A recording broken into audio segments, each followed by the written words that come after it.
Je vous propose à présent un voyage en Antarctique à la découverte de l'océan le plus extrême et le plus méconnu au monde. L'aventurier Jean-Louis Etienne, 71 ans, compte bien l'explorer pendant 2 ans. Nous allons prendre de l'avance dans le studio virtuel de Nicolas Châteauneuf. Bonsoir Nicolas. Bonsoir. Alors où va commencer cette expédition hors norme? Eh bien, elle va commencer ici, devant les falaises glacées de l'Antarctique que vous voyez derrière nous.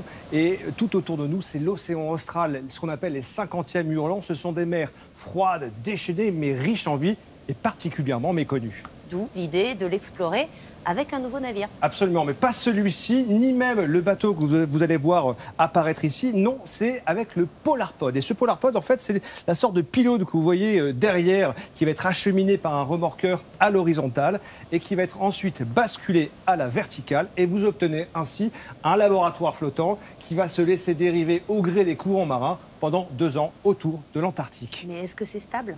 Alors oui, c'est conçu pour. Et pour vous le prouver, eh bien, nous allons soulever hors de l'eau le Polarpod. Vous voyez, il fait 120 mètres de haut et il pèse 800 tonnes. Ce poids eh bien, permet à l'ensemble, y compris à la cabine qui est tout en haut, en fait, de rester stable malgré la houle la plus extrême dans ces océans. Je vous propose, avant de continuer, eh bien, de le remettre quand même un petit peu en place. Ouais, c'est mieux. Mais qui va vivre à bord? Eh bien, il y aura en tout 7 personnes. Il y aura 4 scientifiques, 3 marins que vous voyez notamment sur la passerelle ici. Ils vont vivre également dans la cabine que vous voyez à gauche de l'image. Il y aura des relèves d'équipage. Une partie de l'énergie sera fournie par les éoliennes que vous voyez au sommet.